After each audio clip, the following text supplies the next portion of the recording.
اهلا بيكم، يا رب تكونوا بخير. في الفترة الجاية هننزل فيديوهات كتير، بس المونتاج فيها هيكون خفيف، فهيكون فيها تفاصيل اكتر. والشرح الفترة الجاية هيكون على برنامج الفوتوشوب او فوتوبيا، واحنا شرحنا الاتنين والاتنين تقريبا شبه بعض. والنهاردة هنعمل التصميم ده على برنامج فوتوبيا، وممكن تتابع معانا من الفوتوشوب. بس قبل ما نبدأ خلينا نعمل لايك وشير، ويلا بينا نبدأ.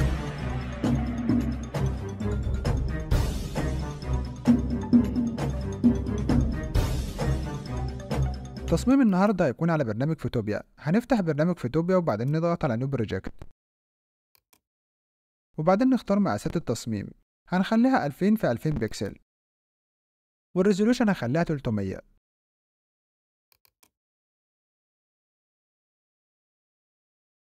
وبعدين نضغط كرييت.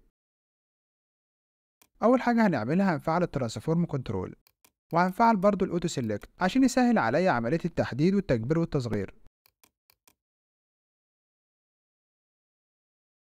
بعد كده من فايل هختار اوبن اند بليس، واختار صوره المنتج بالشكل ده.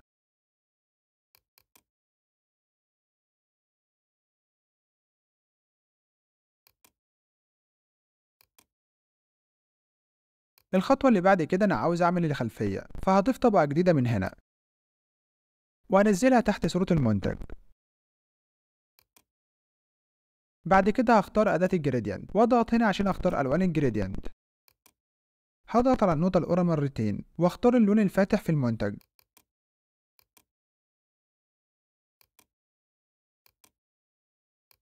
بعد كده هضغط على النقطة التانية واختار اللون الغامق في المنتج بالشكل ده.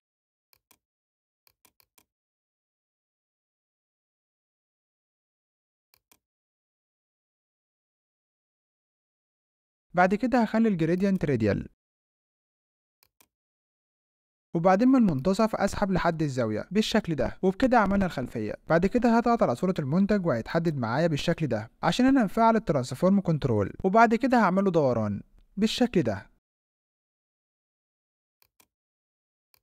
الخطوة اللي بعد كده عاوز اعمل ظل او شادو للمنتج،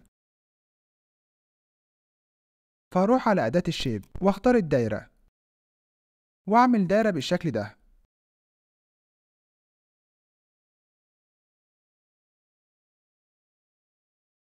ومن الاوباسيتي هقلل الاوباسيتي شوية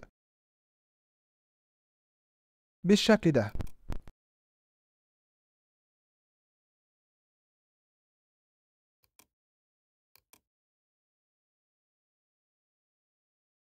بعد كده هحدد أداة الإيرث وأظبط الحجم بتاعها من هنا،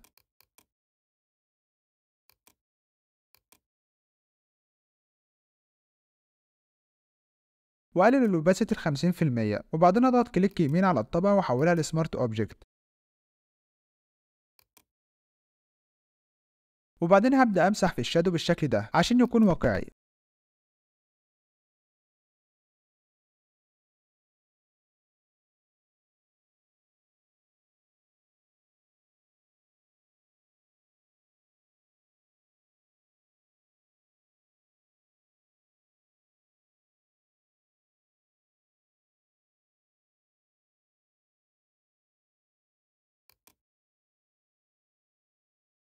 بعد كده من فايل هضغط على Open and Place وأضيف الشكل ده.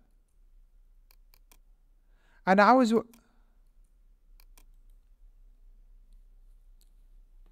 أنا عاوز الشكل اللي في النص بس، فهختار أداة اللوس تول وأحدد الشكل ده.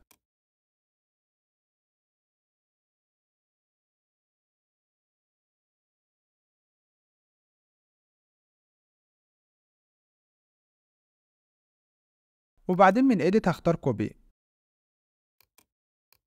ومن إيديت تاني هختار بيست عشان ينسخ لي الشكل اللي أنا حددته. بعد كده هخفي أو أمسح الطبقة الأساسية.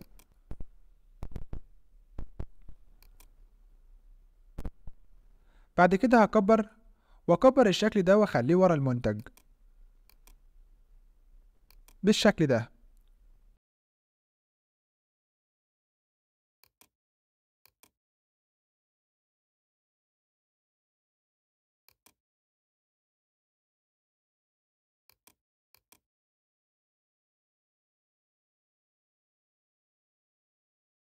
بعد كده محتاج أغير لونه، فمن هنا هختار هيوج اند ساتوريشن،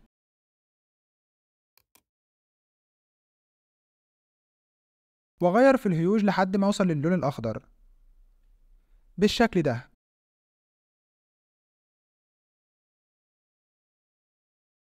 واغير في اللايتنس اللي هي الاضاءة بالشكل المناسب لحد ما تقرب للون المنتج.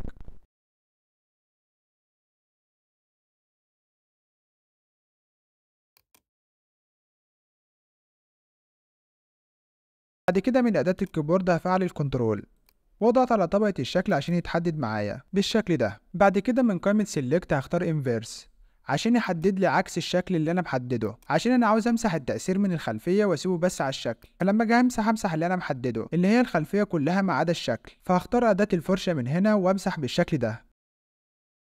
بعد كده هشيل التحديد عن طريق كنترول دي من الكيبورد او من قائمة سيلكت هختار دي سيلكت. بعد كده من هنا هختار كيرف عشان اتحكم في الإضاءة.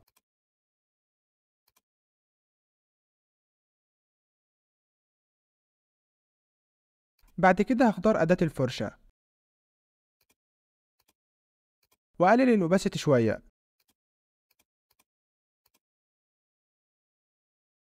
وبعدين هبدأ أزود الإضاءة على حواف المنتج بالشكل ده.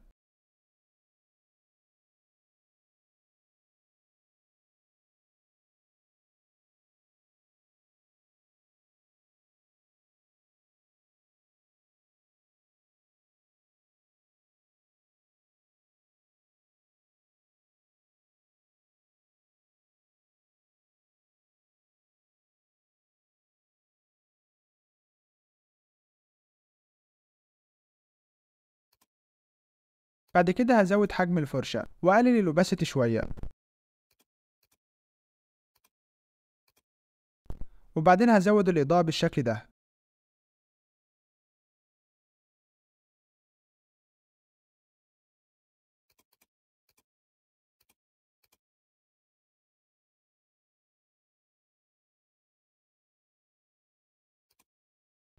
بعد كده هلغي تفعيل الكنترول. من فايل هختار اوبن اند بليس واختار الصورة ديت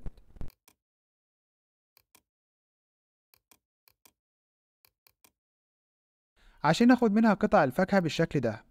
فهختار أداة اللوس سيلكشن واحدد القطع بالشكل ده، وبعدين من ايديت هختار كوبي، ومن ايدي التانية هختار بيست، واعمل نفس الكلام في القطعة التانية،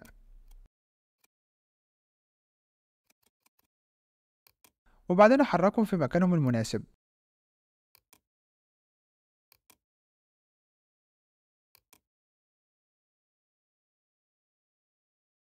بعد كده من فلتر هختار بلور وبعدين جوسن بلور واعمله بلور بالشكل ده،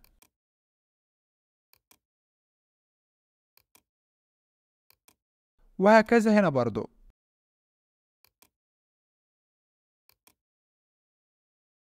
بس من الأول من الكيرف هقلل الإضاءة شوية.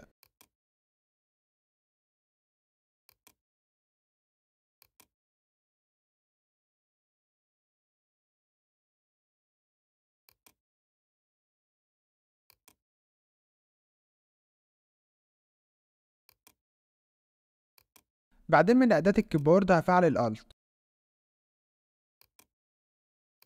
وبعدين أسحب الشكل ده عشان أعمل نسخة تانية منه. طول ما أنت مفعل الألت لو سحبت أي شكل هيتكرر معاك بالشكل ده.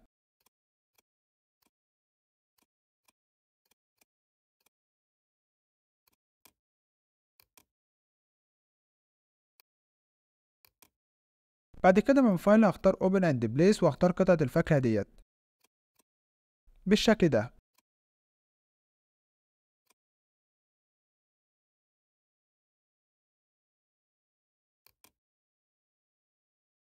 من فلتر برضه هعمل لها بلور. كل ما تعمل بلور للأشكال اللي حوالين المنتج فأنت كده بتركز على المنتج أكتر، وده اللي احنا عاوزينه. بعد كده من فايل هضيف صورة السبلاش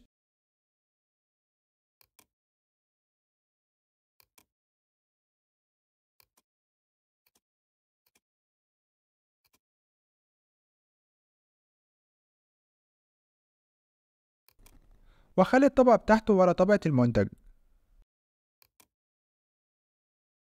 بعد كده هضيف صورة الإضاءة بالشكل ده.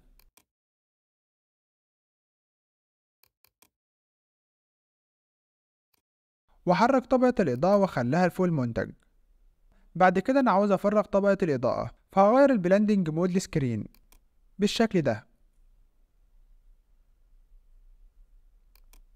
بعد كده محتاج أمسح الحواف، هختار أداة الإيرث وأكبر الفرشة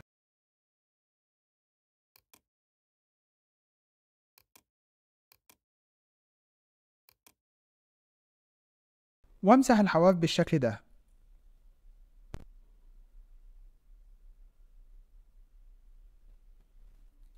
بعد كده هختار أداة الكيبورد وأفعل الألت وأسحب طبقة الإضاءة عشان أعمل لها استنساخ بالشكل ده.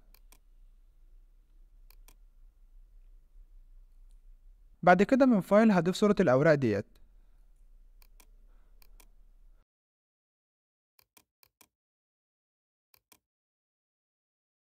ومن فلتر هعمل لها بلور، بس هختار راديال برول عشان يعمل لي عمق للتصميم.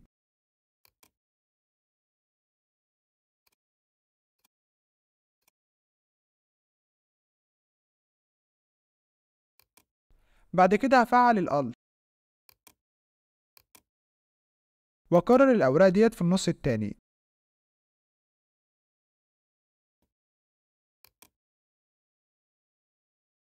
بعد كده من فايل هضيف الإضاءة ديت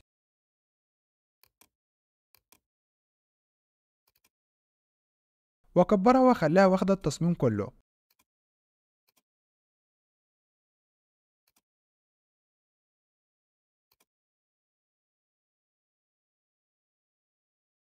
بعد كده هغير البلند مود لسكرين عشان أفرغ الإضاءة، بس الإضاءة هنا زيادة، فمن الأوباسيتي هقللها شوية،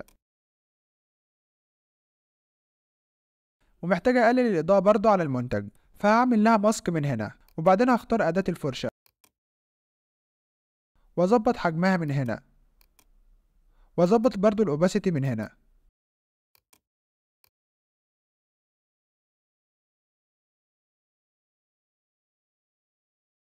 وبعدين همسح الإضاءة من على المنتج بالشكل ده.